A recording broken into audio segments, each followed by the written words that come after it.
Halo, Assalamualaikum warahmatullahi wabarakatuh. Selamat sore classmate, ketemu lagi classmate. Semoga nggak bosan ya.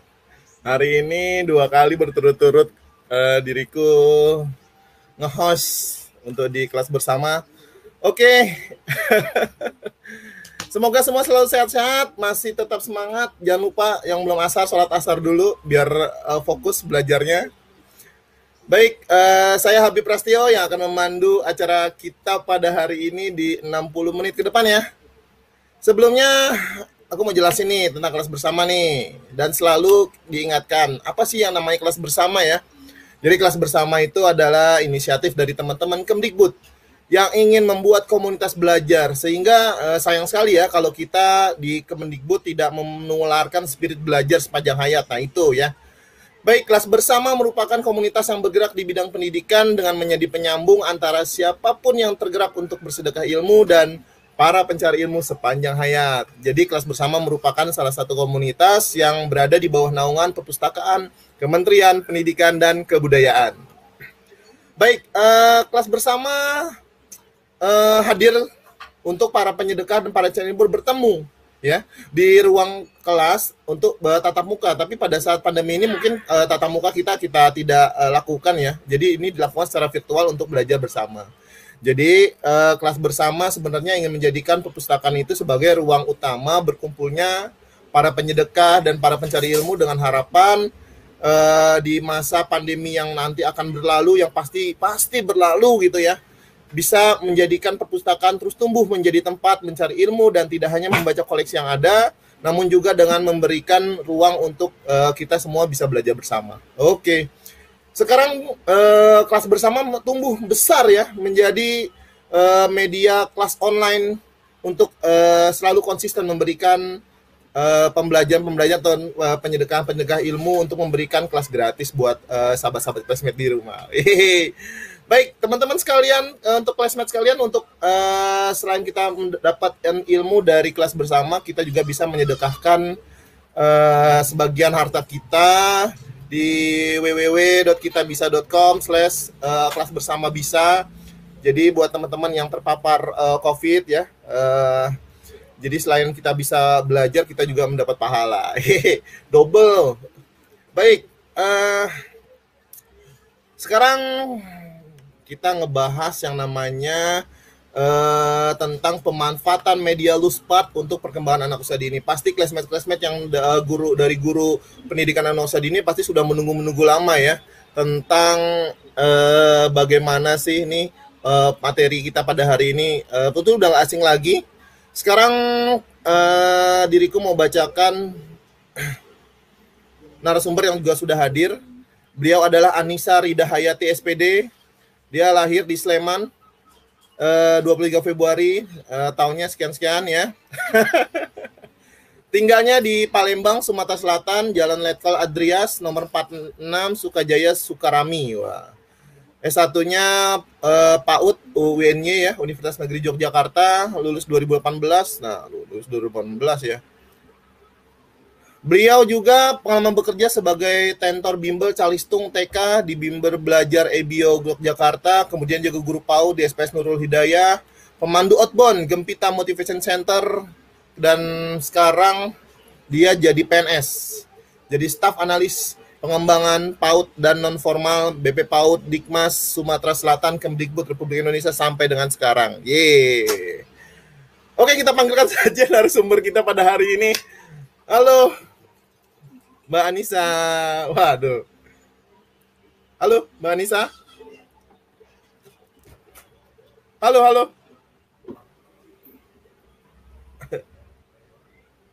Kedengeran nggak suaranya Mbak Anissa? Halo Mas Habib, selamat sore. Ya, selamat sore. Wah, ini kayaknya feedbacknya. Jelas. Feedback apa masih di mute tadi? Tadi tuh masih di mute. Oh, jangan di mute ya mic-nya. Jadi nggak kedengeran suaranya ya. Oke, gimana Mbak Anissa, apa kabar? Alhamdulillah baik. Gimana Mas Habib kabarnya? Wah, kalau saya mah tetap luar biasa. Kalau pendapat mana luar biasa gitu ya. Allahu Akbar gitu. Allahu Akbar. Paut. Baik, kita sapa dulu teman-teman kita yang sudah hadir, classmate yang sudah hadir di YouTube ya. Ini ada Oke. dari Denpasar Bali. Wow, halo Denpasar Bali sudah hadir. Halo Kemudian Bali. dari Konawe Selatan, dari Konawe Selatan juga sudah hadir. Dari Cilegon Banten sudah hadir juga. Dari Jombang Jawa Timur ya, Halo Kota Tangerang. Banten. Wow, sudah komplit nih. Ada Jombang. dari Soreang, Bandung. Wah, Nah, kumaha damang. Dari Cilegon juga sudah hadir juga. Palembang. Wih, Palembang nih. Ada Wong Jombang. Kito Galuh juga nih sudah hadir nih. Palembang, halo Palembang. Oke, ada Bulu Ada Laut Wong Kito sudah Galuh hadir juga ya. ya. Dari Ciledug nih, Ciledug nih. Ada lagi Kabupaten Bandung, Sumberjo. Wow, udah banyak ya. Bengkulu juga hadir. Ini seperantauan nih di Palembang. Seperantauan satu daratan ini. Kemudian dari mana lagi? Dari Madiun. Oke, dari Jawa Timur ya sudah hadir. Alhamdulillah ya. Ada dari Banyuasin, Sumatera Selatan juga sudah hadir. Wah, rame banget ya. Sudah hadir semua. Baik, baik Mbak Anissa, kita mau ngebahas apa nih sore? Alhamdulillah sampai sana. Ya sore hari ini kita mau ngebahas apa nih Mbak Anissa nih?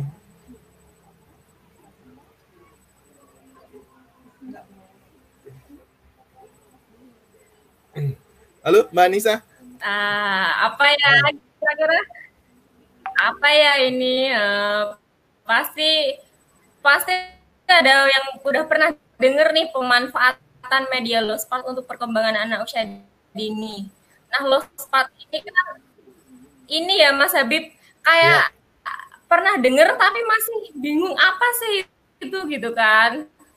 Masih pada bingung Lospat itu apa. Mungkin guru-guru PAUD gitu ada yang denger-denger Lospat tapi masih bingung.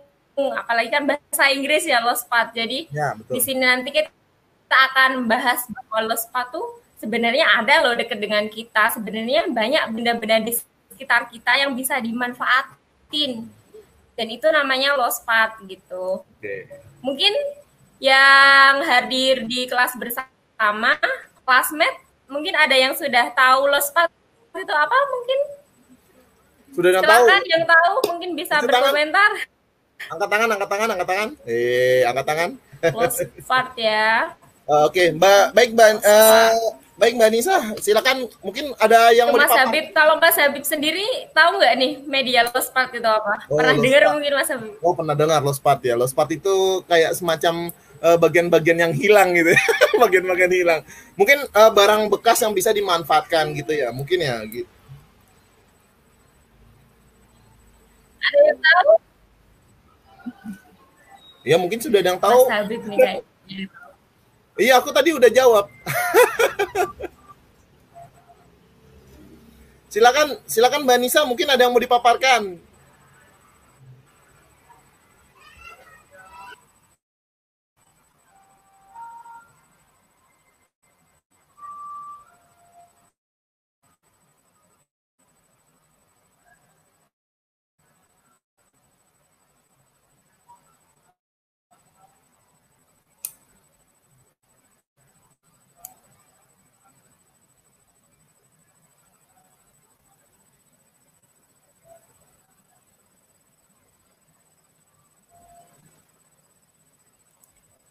Sebentar ya classmate, sepertinya Mas Habib sedang koneksinya nggak stabil, jadi masih muter tuh mungkin aja. Ya, halo. Halo Mas Habib. Ya, Gangguan aku sinyal ya, ada Mas? suaranya. Halo Mas Habib. Aku ada. Ya, halo. Ya, tadi gangguan sinyal ya, tadi kayaknya keluar. Oke, silakan Mbak Nisa, mungkin ada yang mau dipaparkan. Ya, mungkin langsung saja Mas ke materi. Oke, lanjut. Oke.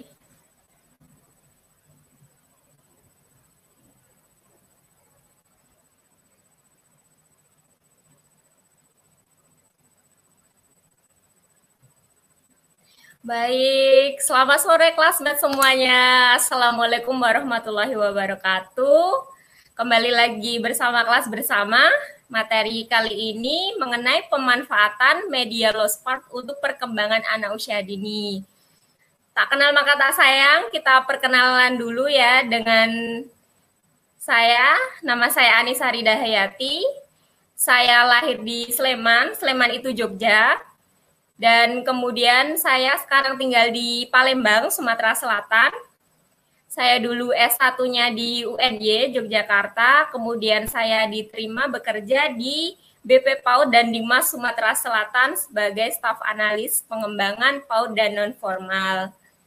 Baik, mungkin itu saja. Nanti jika ingin bertanya lebih lanjut, silakan bisa email atau mungkin menghubungi kelas bersama. Baik, mungkin yang terlintas di pikiran kita, apa sih itu low spark? Mungkin guru-guru PAUD atau mungkin guru-guru yang lain, orang tua dan semuanya, low spark itu apa? Apa itu low spark? Nah, nanti kita akan menjawabnya. Sudahkah kita menggunakan low spark dalam KBM? Bagaimana menggunakan low spark dalam kegiatan belajar mengajar? Apa saja manfaat menggunakan low spark? Nanti kita akan bahas satu persatu. Semoga nanti setelah pemaparan materi saya, nanti dapat lebih menambah gambaran apa itu low spark dan nanti para guru, terutama guru anak usia dini, bisa jadi, oh low spark ini, jadi begini low spark, ternyata low spark begini ya. Nah, saya harap nanti akan timbul pemahaman yang lebih mendalam tentang low spark. Next. Selanjutnya, apa itu low spark? Jadi menurut Simon Nicholson, what is low spark? As long as materials can be moved, redesigned, put together, and taken apart in variety of ways, they are classified as low spark. Jadi kurang lebih, apa itu low spark? Nah, low spark adalah barang-barang atau bahan yang sifatnya terbuka, dapat dibawa, dapat dipindahkan, dapat digabung, dapat dipisah, dapat dijadikan satu, dapat digunakan sebagai apapun tak terbatas berdasarkan imajinasi anak. Jadi untuk low spark itu sendiri, menurut founder of the idea of low spark, jadi menurut penemunya nih, penemu ide dari low spark itu sendiri, low spark itu seluruh barang atau bahan atau apapun yang sifatnya itu tak terbatas. Jadi dia itu bisa dibawa, terbuka, dapat digabung, dapat untuk bermain apa saja. Next. Nah, selanjutnya adalah jenis low spark itu sendiri. Jenis low spark itu ada apa saja ya? Low spark itu sendiri ada 7 jenis. Yang pertama itu bahan alam atau nature based, yaitu seluruh bahan-bahan yang ada di alam. Nanti setelah ini akan kita jelaskan lebih lanjut. Selanjutnya adalah kayu atau rotan atau bambu, yaitu wood reuse atau kayu-kayu yang dapat digunakan. Kemudian ada kain, benang, tali, plastik, kemudian keramik atau kaca, logam, dan kemudian kemasan. Next.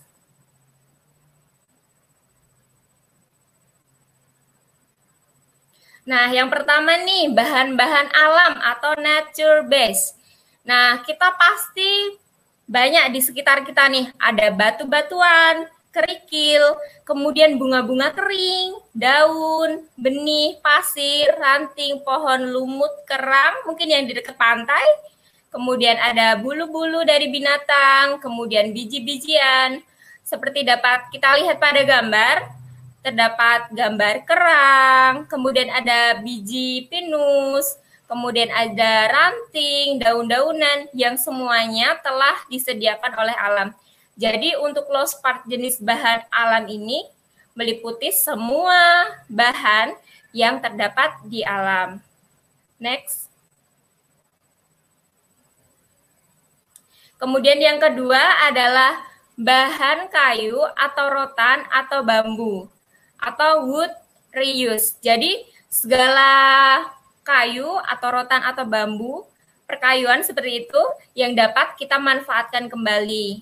Mungkin itu dari jepitan, dari pasak, manik-manik kayu, kaki kursi, balok kayu, lantai kayu, tempat lilin, sisa kayu, bingkai kayu, potongan puzzle, dan lain sebagainya. Seperti pada gambar itu, ada bekas dari bambu, kemudian potongan-potongan kayu, manik-manik dari kayu, kemudian ada roll-roll kayu, maupun bahkan kaki kursi pun bisa kita gunakan kembali. Next. Kemudian selanjutnya ada bahan plastik ya, plastik. Nah, ada botol, pipa, gulungan, wadah bumbu kosong mungkin untuk bunda-bunda, tabung film, roll rambut, sedotan, kotak CD, potongan permainan, manik plastik. Mungkin yang suka golf, ada bola golf yang mungkin sudah tidak terpakai. Kemudian cangkir plastik seperti pada gambar. Kita lihat ada manik-manik, sedotan, berwarna-warni, tutup botol, gelas-gelas plastik maupun pipa. Next. Kemudian selanjutnya ada bahan logam atau metal. Nah, bahan logam atau metal ini merupakan lospat dari jenis bahan-bahan yang berasal dari logam-logaman seperti mur dan baut, gelang atau kalung, cincin tirai, kaleng, magnet, kunci, garpu dan sendok, tutup logam, manik-manik, gulungan, tongkat lilin seperti yang dapat dilihat pada gambar. Ada bekas dari mungkin mesin motor, kemudian dari alat-alat elektronik, yang jenis-jenisnya logam-logam seperti ada kaleng juga, tutup botol, dan sebagainya. Next. Kemudian selanjutnya ada bahan keramik dan kaca. Bisa ubin keramik, manik-manik kaca, permata, kelereng, batu tulis, pot bunga, potongan granit, kaca, kenop pintu, atau mungkin laci, bola, botol kecil, dan sebagainya. Seperti kita lihat pada gambar, ada berbagai jenis seperti keramik, tadi potongan-potongan keramik, ada juga botol-botol kaca, ada juga manik-manik kaca. Tadi manik-manik ada berbagai jenis, mulai dari yang plastik, kayu, dan ini yang keramik atau kaca pun juga ada. Next. Kemudian bahan benang atau tali atau pita. Seperti pita kain, sutra atau wol, benang, syal, bendera, goni, potongan kain, renda, tali, kareng, gelang. Seperti pada gambar kita lihat ada benang wol berbagai macam. Kemudian potongan kain atau biasa kita sebut potongan kain pecah. Kemudian ada tali goni, tali berbagai macam. Next. Kemudian ini yang terakhir yaitu bahan kemasan atau packaging. Yaitu biasanya kalau kita beli online atau mungkin beli yang harus memerlukan jarak itu ada bungkus gelembung atau bubble wrap. Nah, itu bisa kita manfaatkan. Kemudian ada kotak atau kardus, sisa karton, gulungan kertas, karton telur mungkin bagi bunda-bunda yang habis masak nih bisa dimanfaatkan loh. Jadi jangan dibuang dulu ya. Kemudian ada roda pita nih. Tadi pitanya bisa digunakan, roda pitanya juga bisa. Kemudian kotak sereal, habis sarapan, udah habis, bisa disimpan kemasannya. Kemudian ada sisa kertas dan sebagainya. Next.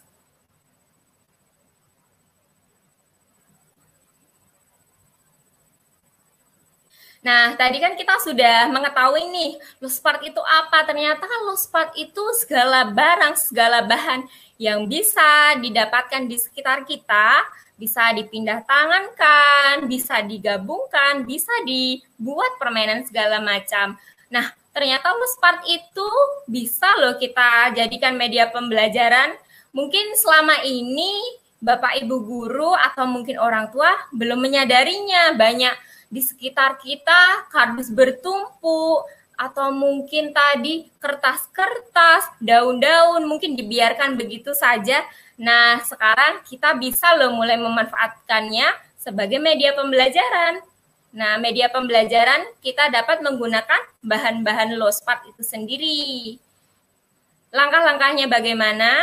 Ini menurut versi saya, mungkin ada beberapa versi yang berbeda. Menurut saya, yang pertama yang dapat kita lakukan langkah-langkahnya adalah pilih media yang ada di sekitar lingkungan anak. Nah, nanti guru atau orang tua bisa nih mengamati, habis ini nanti kita bisa mengamati, wah ternyata di rumah saya, di lingkungan sekitar saya, wah ternyata banyak tutup botol, ternyata banyak daun-daun kering, atau ternyata banyak karton, kardus yang tidak terpakai. Nah, bisa kita pilih bahan-bahan yang ada di sekitar itu untuk media pembelajaran. Kemudian setelah kita memilih media yang ada di sekitar kita tentukan aspek apa yang ingin kita kembangkan. Mungkin yang ibu guru mungkin sudah paham aspek perkembangan apa yang ingin dikembangkan untuk anak. Tapi mungkin orang tua masih bingung. Nanti bisa berkonsultasi dengan guru. Nah, pada tahap ini mungkin guru akan mengkomunikasikan kepada orang tua bagaimana bahan-bahan di sekitar kita yang dapat dijadikan media pembelajaran. Nanti setelah konsultasi, koordinasi antara guru dan orang tua bisa digunakan yaitu ke langkah selanjutnya, yaitu praktik langsung oleh anak itu sendiri. Anak usia dini nanti bisa diajarkan untuk menggunakan bahan-bahan tadi. Jadi setelah ditentukan nih, misalnya ingin mengembangkan aspek seni, terutama seni musik anak. Nah, kita nanti bisa memilihkan bahan, misal ada logam, ada gelas-gelas kaca. Nah, anak nanti bisa bereksperimen. Mungkin dia akan memukul-mukul, mungkin dia akan menepuk-nepuk seperti itu. Bereksperimen menjadi drummer atau mungkin menjadi penyanyi. Kemudian setelah praktek langsung oleh anak, tahap selanjutnya yaitu pendampingan dan penilaian. Nah, pada tahap ini, setelah anak tadi praktek, sebelum atau sesudahnya tentu ada pendampingan dari guru maupun orang tua. Jadi, saat melakukan kegiatan, pastikan bahwa bahan-bahan tadi aman. Karena bahan low spark itu ada macam-macam. Tadi ada kaca, ada serpihan kayu, mungkin ada yang berbahaya bagi anak. Jadi guru dan orang tua harus memilih yang mana yang aman, yang mana yang nyaman untuk anak. Setelah itu, bagaimana? Kita lakukan penilaian. Jadi guru dan orang tua bisa mengamati perkembangan anak melalui media yang sedang dimainkan anak. Nah, dari misal contoh tadi, saat kegiatan seni, anak sudah memukul-mukul dengan bagus, dengan cepat, dengan keras, dengan tepat seperti itu. Wah, ini ternyata fisik motoriknya bagus, motorik kasarnya, motorik halusnya, jari-jarinya. Nah, bisa dilakukan penilaian seperti itu. Next. Nah, contoh kegiatan belajar mengajar. Yang pertama adalah kita bisa bermain peran. Contohnya dengan bahan low spark alam. Mungkin tidak asing lagi kalau zaman saya kecil dulu ada main kalau orang Jawa bilang pasar-pasaran gitu ya. Jadi kayak main masak-masakan di sekitar rumah dengan mungkin rumput-rumput atau tumbuhan liar. Jadi seolah-olah kita berperan jadi koki atau pedagang atau pembeli dengan teman lain. Nah, sekarang kita kembali bangkitkan masa-masa yang seperti itu. Jadi anak diajak bermain peran. Tadi bisa menggunakan bahan alam yang ada di sekitar kita. Kemudian selanjutnya bermain seni. Bermain seni saya yang mencontohkan tadi dengan logam atau plastik seperti tadi, bermain alat musik seperti main drum, kemudian seperti bernyanyi, Kemudian bisa juga anak membuat hasil karya, misal tadi plastiknya itu ditempel-tempel, nanti jadi seperti bentuk boneka, atau buat menanam sayur, bisa juga. Kemudian bermain sains. Nah, bisa menggunakan bahan alam dan juga plastik. Saya yakin ibu guru juga sudah mempraktekkan beberapa permainan ini, termasuk bermain sains, mungkin yang sudah menggunakan sains seperti bereksplorasi warna, atau mungkin mengamati proses terjadinya hujan, atau sebagainya. Pasti sudah bermain sains, pasti sudah mencobanya. Nah, anak bisa diajak untuk bermain, mengeksplorasi lingkungan sekitar dengan bahan-bahan low spark tentunya. Next.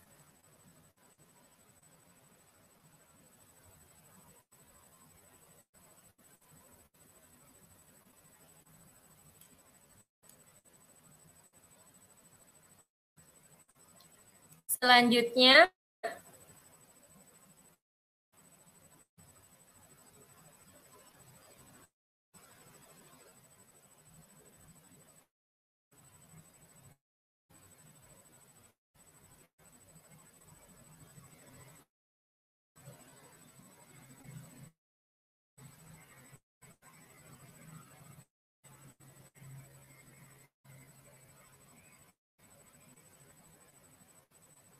admin selanjutnya untuk setelah bermain sains, next slide, admin.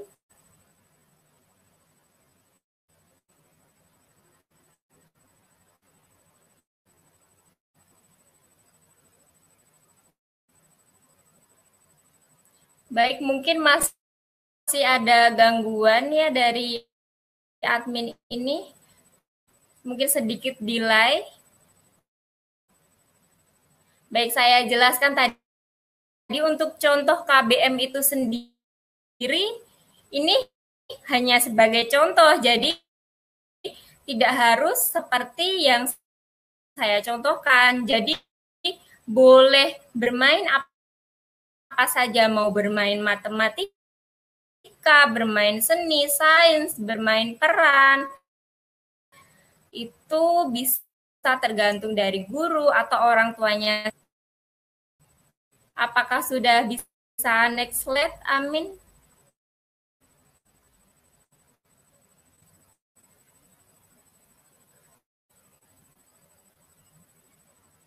Untuk bermain itu sendiri, tentunya kita kembali lagi memilih bahan-bahan yang memang digunakan oleh anak usia dini, karena kita tahu sendiri bahwa anak besar sekali, sehingga kita harus atau perlu memilih aman, meskipun sudah banyak asal pakai atau asal menggunakan sebagai media pembelajaran.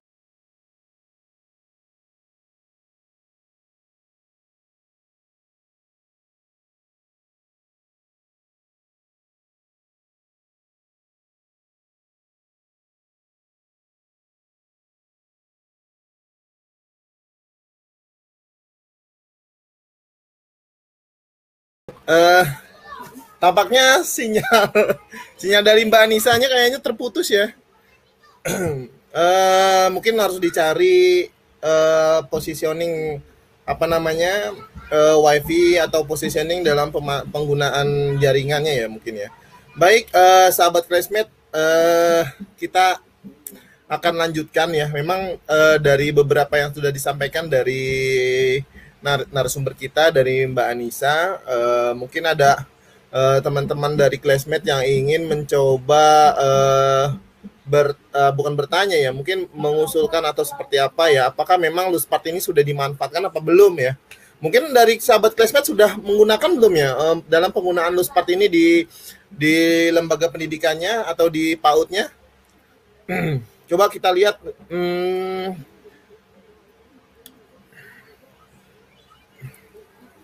Baik Mbak Nisa, halo. Halo Mas Habib, ini tadi keluar sendiri ya? Iya kayaknya Mbak Nisa sinyalnya kurang bagus ya. Sinyalnya Oh tadi yang iya, terputus dari soalnya dari tadi yang terputus di tempat Mbak Nisa sepertinya. Di sini fine-fine aja di sini nih. oh, Jadi kayaknya oh, memang mohon maaf Mas Habib, mungkin iya. ini karena di Palembang sedang mendung, jadi Oh mungkin gitu ya. sinyalnya kabur-kabur. Iya iya. Iya. Mungkin karena Baik, memang mungkin bisa lanjut Mas Habib. ya. Oke, kita lanjut aja ya. Silakan Mbak Nisa. Ya, mohon maaf ya classmate, tadi sedikit gangguan sinyal. Tadi sampai di contoh KBM, sampai di contoh KBM tadi, sebelumnya.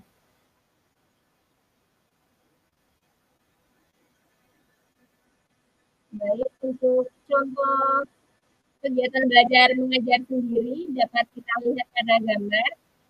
Ada seorang anak yang sedang menghias sebuah wajah di kertas. Jadi seolah-olah itu ada wajah boneka, lalu dia dipakaikan pita, kemudian diberikan tutup botol atau manik-manik dan hiasan yang lain.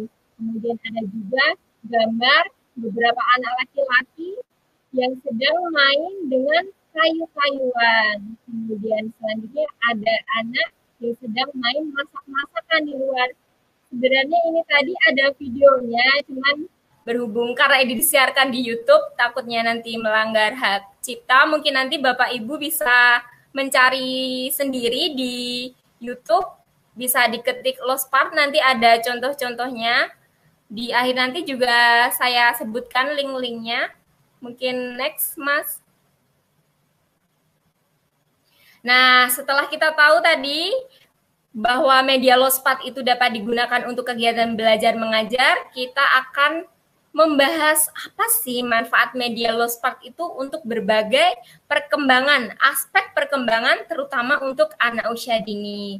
Yang pertama dari perkembangan nilai agama dan moral. Sebentar saya lihat dari HP karena tulisannya kecil.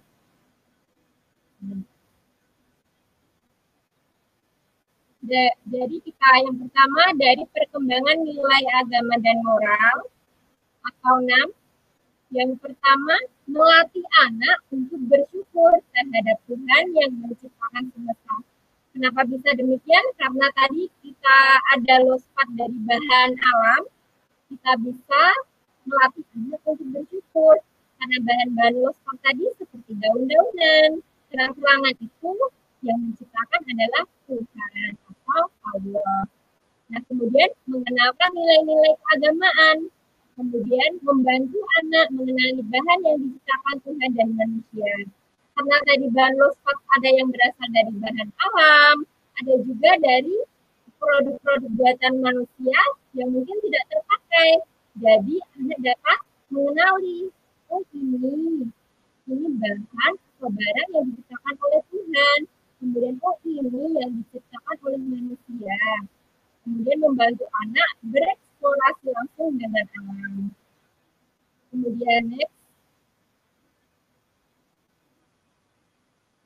selanjutnya adalah perkembangan fisik motorik atau FM. Nah, perkembangan fisik motorik sendiri itu manfaatnya melatih kekebalan tubuh anak terhadap lingkungan alam. Mungkin jika di masa pandemi ini, mungkin kita belum boleh, bagi yang mungkin zona merah ya, masih belum boleh keluar atau bermain dengan banyak orang, mungkin bisa dicoba di dalam rumah. Namun nanti bila sudah boleh untuk keluar, untuk penggunaan bahan lospat atau bermain di luar, sangat-sangat bermanfaat seperti melatih kekebalan tubuh anak, karena tadi anak bermain di lingkungan alam. Jadi secara tidak langsung tubuh anak tentu akan melakukan kekebalan tersendiri.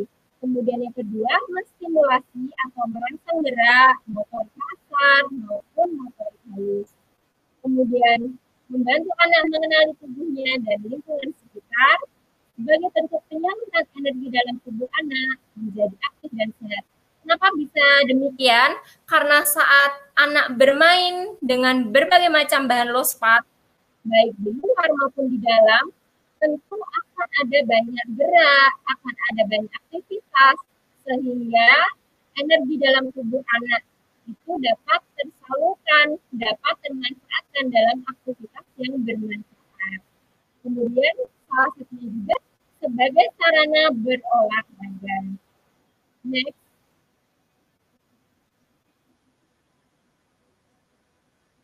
Nah, selanjutnya untuk perkembangan SOSEM atau sosial emosional. Untuk perkembangan sosial emosional sendiri dapat melatih anak untuk bersabar. Kenapa bersabar? Karena ketika bermain bersama teman, atau mungkin kakak adiknya, atau mungkin orang tuanya, nanti mungkin menunggu giliran, atau mungkin ganti-gantian, atau mau berebutan, itu juga melatih kesabaran. Kemudian melatih anak peduli lingkungan. Kenapa demikian? Karena bahan-bahan losmal tadi kebanyakan merupakan bahan yang terpisah atau bahan yang kebanyakan sudah tidak terpakai, sudah tidak termanfaatkan, namun dapat kita gunakan kembali sehingga anak akan lebih peduli terhadap lingkungan karena dia juga ikut memanfaatkan bahan-bahan yang mungkin dibilang sampah atau tidak berguna, namun bisa untuk bermain. Kemudian membantu anak mengelola emosi dengan aktivitas bermain yang menyenangkan. Tentunya saja aktivitas-aktivitas dalam media losmed tentu akan menarik minat anak karena anak sangat ingin tahu sekali ini ada bahan apa, itu ada barang apa, tentu dia akan sangat senang. Kemudian membantu anak bereksplorasi untuk menumbuhkan sifat telaten maupun bekerja keras.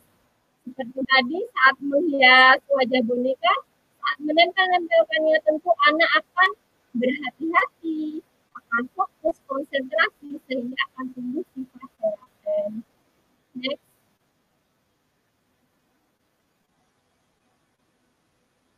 Nah, selanjutnya perkembangan kognitif. Nah, ini mungkin yang ditunggu-tunggu ya. Pasti para orang tua atau guru selalu berpikirnya mungkin kognitif yang utama. Padahal perkembangan yang lain itu juga penting, sangat penting. Nah, perkembangan kognitif yang dapat dikembangkan dari media losmed tadi melatih anak untuk berpikir kreatif. Kenapa demikian? Karena tadi barang-barangnya sudah tidak terpakai, barang-barangnya terpisah-pisah. Tapi anak harus berkreasi, menggabungkannya, kemudian menempel, membuat bentuk, berkarya. Jadi anak juga terstimulasi untuk berpikir kritis. Kemudian anak juga berimajinasi dan aktif. Kemudian anak juga pasti akan melakukan aktivitas pemecahan masalah. Tentunya karena bahan-bahan tadi itu bukan bahan jadi, bukan seperti mainan mobil-mobilan yang udah tinggal udah jalan gitu ya, tinggal atau pesawat-pesawatan yang udah pakai baterai, pakai remote, udah terbang. Tapi bahan-bahan losmed tadi karena bahan-bahannya terpisah, berbentuk tidak gabung atau tidak jadi anak nanti akan berpikir memecahkan masalah. Wah, ini aku jadikan apa ya? Aku ingin ini tapi kok kayaknya terlalu kepanjangan. Nanti pasti dia akan mencari solusi atau berpikir memecahkan masalah. Kemudian sebagai sarana bereksplorasi mengenai berbagai hal. Tentu secara tidak langsung dia akan juga belajar tentang berbagai hal. Misalnya tadi dengan bahan alam, ketemu dengan daun kering, ketemu dengan ranting, dengan kerang, kemudian dengan bahan logam. Wah, dia jadi tahu ini dulunya mungkin bekas HP, atau ini dulunya bekas gunungan benang. Nah, dia dari secara tidak langsung akan mengenal berbagai hal. Kemudian selanjutnya ada perkembangan bahasa. Perkembangan bahasa. Next. Nah, perkembangan bahasa itu ada melatih anak mau berkomunikasi, baik verbal maupun non-verbal. Contohnya saja ketika tadi misalnya dia ingin menyusun kayu-kayu, potongan kayu. Tapi salah satu kayu itu rantingnya terlalu panjang. Dia pasti akan berkomunikasi dengan orang tuanya apabila mungkin tidak ada teman. Mama, ini kayunya terlalu panjang, bagaimana adik menyusunnya? Nah, nanti sang bunda atau sang mama pasti akan ikut membantu dan anak juga akan bertanya dan saling merespon sehingga terjalinlah komunikasi. Kemudian memperkaya kosakata anak, membantu anak belajar mengenal keaksaraan awal, kemudian membantu anak bereksplorasi. Next. Baik, next. Ya. Untuk selanjutnya perkembangan seni, yaitu melatih anak kreatif seperti tadi yang kognitif ya, anak juga jadi kreatif, kemudian menstimulasi anak sesuai minat dan kesukaannya. Karena tadi ada berbagai macam bahan, tentu anak yang perempuan misalnya suka manik-manik, dia akan memilih manik-manik. Anak yang laki-laki suka logam-logaman, dia akan pilih logam, jadi sesuai minatnya. Kemudian membantu anak berimajinasi sebagai bentuk aktivitas atau hiburan atau rekreasi. Mungkin selama masa BDR atau belajar di rumah, guru sering menggunakan lembar kerja anak atau buku aktivitas.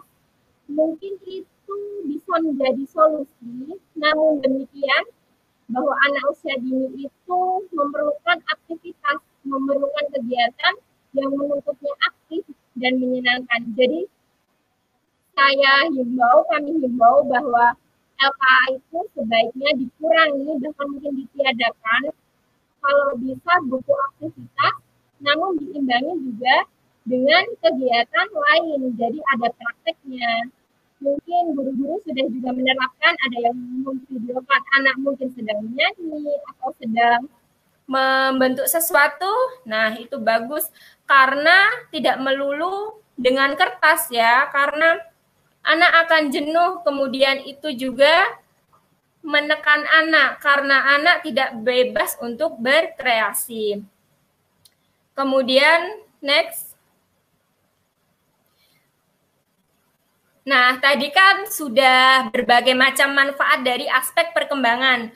Sekarang manfaat lainnya. Jadi di luar aspek perkembangan tadi, kenapa harus menggunakan media sosial? Apa manfaatnya? Nah, media losat itu sendiri bahan-bahannya tersedia di lingkungan sekitar anak, kemudian bahan-bahannya bisa didapatkan dengan mudah, dengan harga murah, bahkan gratis ya Bapak Ibu, Ayah Bunda. Tentunya kalau di rumah itu ada bekas air mineral, kita sudah punya botol. Kalau di rumah itu ada pohon, sudah ada daun ranting, wah banyak sekali.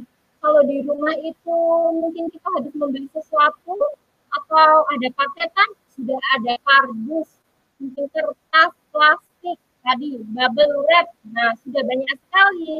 Jadi tidak perlu biaya mahal. Kemudian membantu menggunakan kembali barang yang sudah tidak dapat dipakai, yaitu bentuk peduli lingkungan, mengurangi sampah, ikut mendaur ulang, dan ikut memanfaatkan apa yang seharusnya tidak terpakai pasti bisa digunakan. Kemudian menghemat biaya pembelian media atau permainan yang berbiaya mahal. Tadinya si adik pengen beli pesawat-pesawatan tadi yang pakai remote langsung terbang. Nah, setelah kita kenalkan dengan mungkin kita ada kardus, mungkin kita ada lem juga, mungkin kita sudah punya gunting. Nah, bisa diajak untuk membuat pesawat-pesawatan dari kertas. Jadi tidak perlu biaya mahal. Kemudian sebagai salah satu solusi media pembelajaran di masa pandemi COVID-19, seperti tadi yang sudah kami jelaskan, untuk di masa pandemi ini mungkin guru bingung, orang tua bingung, medianya itu saja. Mungkin juga ada orang tua yang beranggapan bahwa masa barang-barang kayak gitu untuk belajar sih jorok, terus takut kotor, atau mungkin tidak bernilai, masa bisa mengembangkan kemampuan anak-anak. Tidak demikian ya. Semua itu bergantung kepada dari guru atau orang tua sendiri mampu mengarahkan, memanfaatkan media-media tadi menjadi media pembelajaran yang tentunya menarik, kemudian yang dapat mengembangkan aspek perkembangan, kemudian aman dan nyaman, menyenangkan seperti itu. Kemudian next.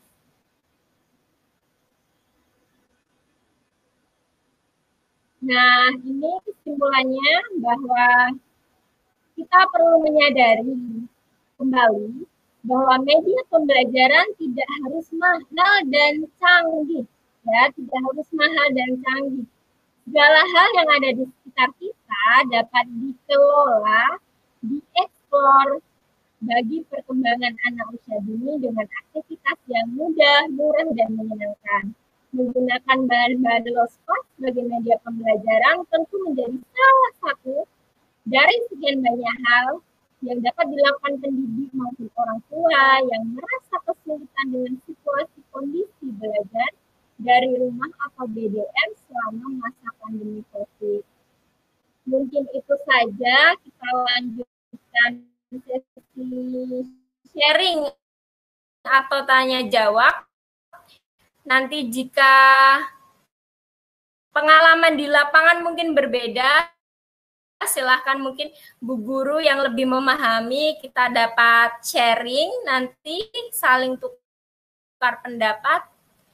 Silahkan Mas Habib lanjut. Aku jadi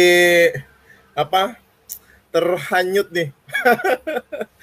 Paparannya memang sudah cukup komplit ya. Mungkin sahabat classmate sudah memahami betul ya.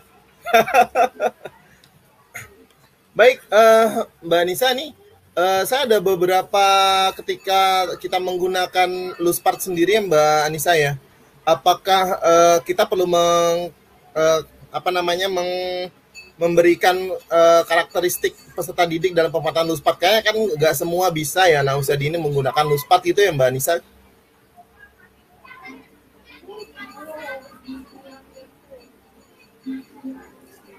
Ya Mas Habib, ini yang delay tempat saya atau kayaknya di tempat Mbak Anissa kayaknya nih Mbak Anissa nih. Kayaknya soalnya tadi dari teman-teman classmate juga bilang suaranya putus-putus nih Mbak Anissa. Iya. Aduh, mohon maaf, padahal ini udah sinyal 4G, 4G abal-abal. Abal-abal ya. Enggak, gini Mbak Nisa, ketika kita menggunakan media Luspart, maka kita perlu ya mengkategorikan atau mengkategorikan peserta didik yang bisa menggunakan Luspart gitu ya. Karena nggak semua anak usia dini ya, mungkin dari umur-umur yang paling rendah itu kan nggak bisa menggunakan Luspart gitu ya. Gimana Mbak Anissa? Ya betul Mas Habib, jadi untuk media Luspart ini Ayah Bunda tentu tidak disarankan bagi anak usia dini yang masih berumur di bawah 3 tahun. Mengapa demikian? Seperti kita ketahui bahwa perkembangan anak usia dini di usia di bawah 3 tahun itu masih belum mengenali benda dengan sepenuhnya. Nah nanti tiba-tiba benda yang kecil-kecil tadi dimakannya ya, nanti bisa masuk ke badan seperti itu Mas Habib. Jadi disarankan untuk usia ya di atas 3 tahun, yang usia-usia anak usia dini yang sudah mengenal lah, bisa membedakan yang boleh dimakan atau nggak boleh dimakan. Oke. Kemudian apa saja yang perlu diwaspadai saat pemanfaatan Luspart? Karena memang anak usia dini kan masih rentan penggunaan bahan-bahan Luspart tadi ya, mungkin tadi takut tertelan atau apa gitu. Kemudian biasanya dalam kapan sih penggunaan Luspart ini di dalam pembelajaran gitu, Mbak Nisa? Baik Mas Habib, jadi untuk tadi yang saya sampaikan, pertama kita harus perhatikan bahan dari Luspart itu sendiri tadi. Apakah bahannya itu ada bentuk yang runcing atau bentuknya tumpul.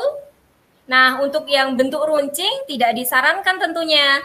Kita pilih yang bentuknya agak tumpul, jadi tidak melukai badan anak. Kemudian ada juga bahan yang tadi dari keramik, dari kaca maupun serpihan kayu, tentu pasti ada yang sisi-sisinya kasar, serpihan kayu kan. Jadi kita harus memilih juga yang permukaannya halus atau aman. Kemudian juga bahan kaca yang sekira-kiranya bahan kaca itu juga permukaannya tidak dapat menggores. Jadi kembali lagi tadi perhatikan bahannya, bahan low spot itu sendiri, kemudian perhatikan keamanannya, kemudian saat penggunaan tentu orang tua dan guru itu mendampingi, setidaknya mereka dapat memastikan bahwa bahan dan juga tempat itu aman dan nyaman untuk anak. Dan selanjutnya tadi, kapan low spot dapat digunakan saat KBM ya Mas Habib? Ya, betul. Ya, jadi low spot itu bisa untuk saat kegiatan inti maupun kegiatan maupun pembuka atau penutup bebas, itu kembali lagi kepada kreatif atau kreativitas kreasi dari guru dan orang tua masing-masing ya. Jika maksudnya pembelajaran normal, bisa di kegiatan saat pembukaan kita pengenalan apresiasi, persepsi, kita bisa membawakan berbagai macam dari bahan-bahan low spot. Nah, anak bisa dikenalkan, ini ada manik-manik, ada daun, ada kerang, bisa untuk ke selanjutnya, materi selanjutnya. Misal mau mengenalkan pantai. Nah, coba lihat anak-anak, Bunda bawa apa, kan kita tunjukkan kerang nih, kita tunjukkan pasir. Nah, nanti anak bisa diajak lanjut ke tema pantai seperti itu. Begitu juga ketika kegiatan inti.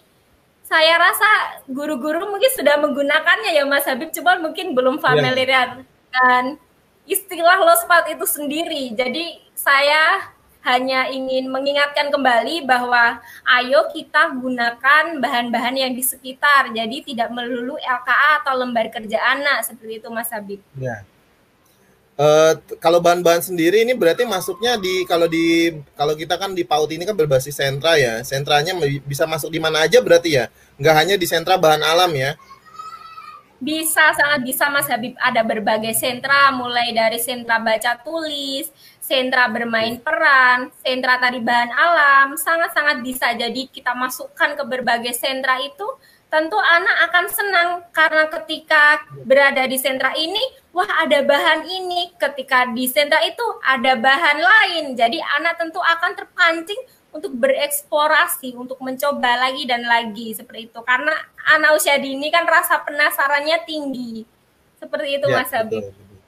Oke, itu mungkin sahabat classmate yang sudah standby, gimana? Sudah ada pertanyaan yang ingin ditanyakan kepada Mbak Anissa? Silakan Mas Roland, apa mungkin yang mau sharing? Kita bacakan pertanyaan dari classmate yang sudah hadir di YouTube. Yang pertama,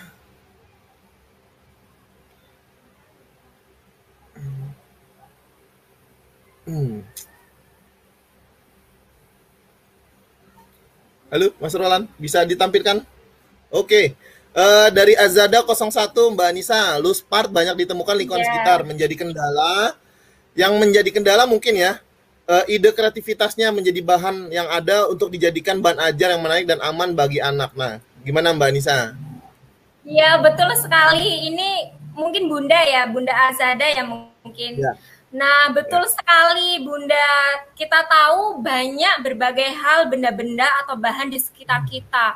Seperti tadi kardus, daun, segala macam, mungkin sangat mudah kita temui, tapi kreativitasnya gitu ya, itu tentu memang perlu diolah. Jadi saran dari kami, mungkin masukannya bagaimana sih cara menemukan ide atau kreativitas itu sendiri. Sering-sering mungkin lihat YouTube ya, lihat YouTube itu sangat-sangat banyak contohnya. Nanti saya ada tadi di akhir materi tadi ada linknya, tapi atau silahkan tulis saja di YouTube, misal KBM low spot media pembelajaran low spot, nanti tentu akan muncul sangat banyak sekali. Kemudian di Google, kemudian di internet itu sangat-sangat banyak, ditulis contoh media pembelajaran low spot, nanti sudah muncul. Nah, itu salah satu cara mencari idenya. Kemudian mengikuti kelas-kelas webinar seperti ini, tentunya seperti yang diadakan kelas bersama ini.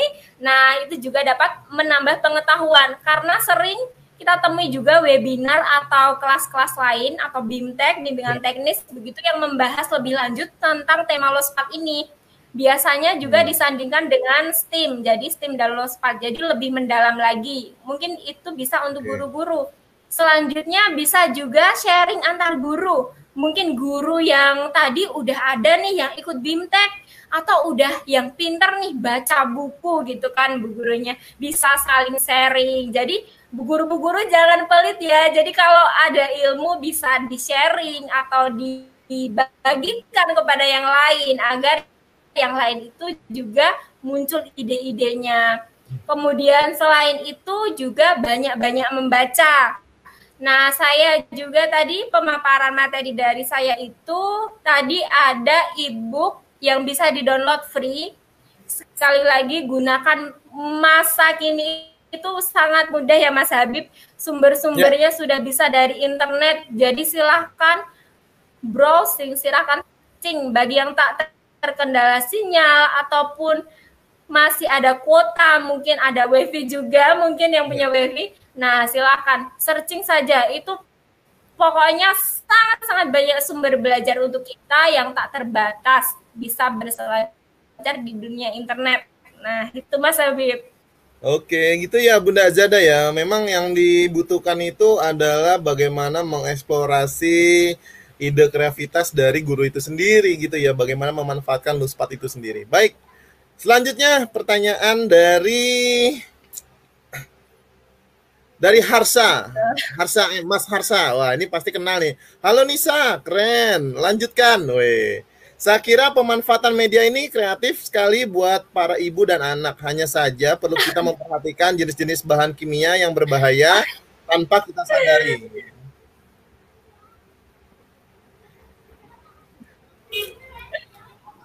Gimana Mbak? Halo Mbak Anissa? Masih di sini?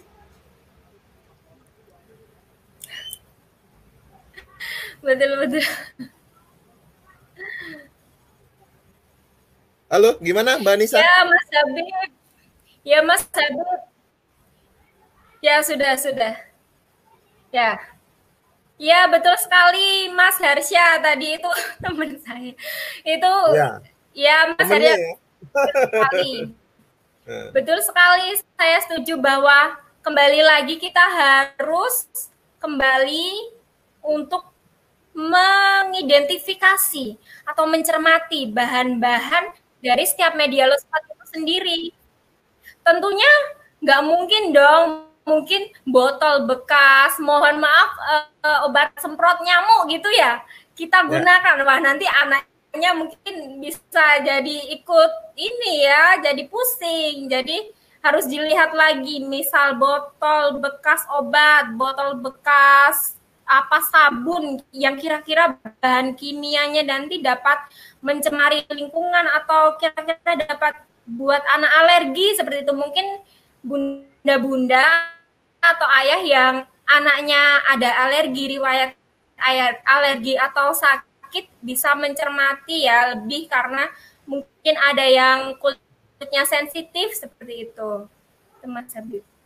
Oke ya, memang perlu diwaspadai juga ya pemanfaatan bahan kimia ya, apalagi barang-barang bekas yang mengandung kimia seperti logam ya. Tadi ada logam ya, disebutkan salah satu menjadi bahan Luspat yang bisa dimanfaatkan ya. Mungkin nggak semua logam ya. Oke, nanti kita lanjutkan ya Mbak Anissa ya, pertanyaan dari classmate ya, biar kita bisa menjawab pertanyaan classmate yang sudah hadir di YouTube channel. Selanjutnya Mas Roland, minta tolong Mas Roland. Selanjutnya pertanyaan selanjutnya. Ya, betul. Halo Mas Roland, lanjut. Betul, harus dipilih-pilih kembali. Oke, ya, dari Bunda Ifatul Hasanah ya. Jadi dengan media Luspat, dengan bahan alam, anak akan menjadi kreatif dan bereksplorasi. Ya, mungkin ini usulan ya. Luspat ini dengan bahan alam mungkin menjadi media yang paling aman ya untuk bisa memanfaatkan Luspat ini menjadi bahan untuk anak-anak bisa bereksplorasi ya. Gitu ya Mbak Nisa ya.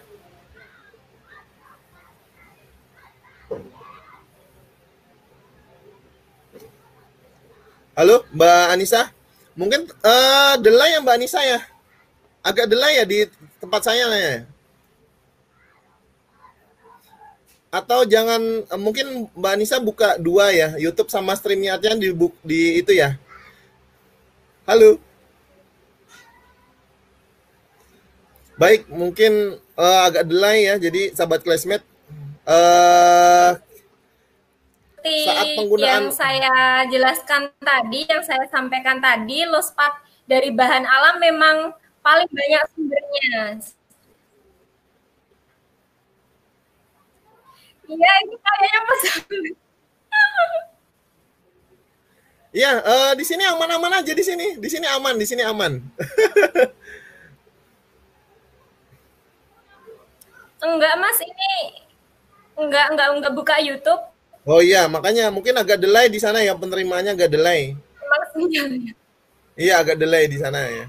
Baik, selanjutnya pertanyaan selanjutnya dari classmate dari Bunda Yusnareni. Bagaimana memaksimalkan penggunaan media Luspart selama kegiatan belajar di rumah? Seperti sekarang ini sementara guru berada jauh dari anak. Silakan Mbak Anissa.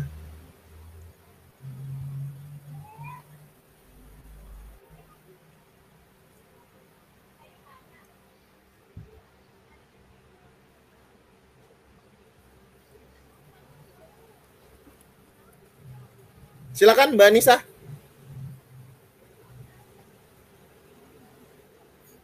Halo.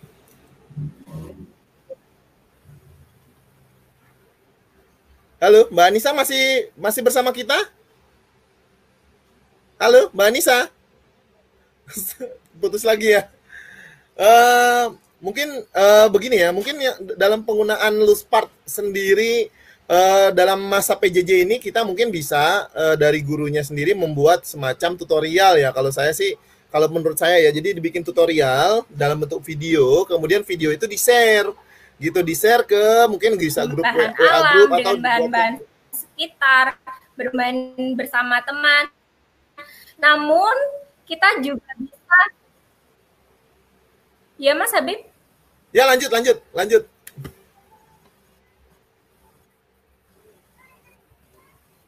Lanjut Mbak.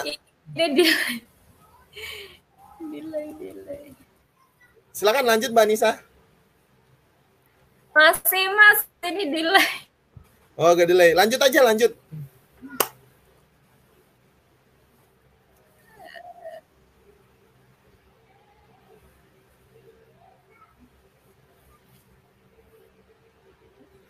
Baik, saya lanjutkan lagi ya. Mungkin dari guru PAUD-nya sendiri membuat tutorial. Setelah tutorial itu dibuat ya, kemudian dijadikan video atau bisa nanti dikirim melalui WA group, kemudian bisa di-share di Facebook atau di-share di YouTube.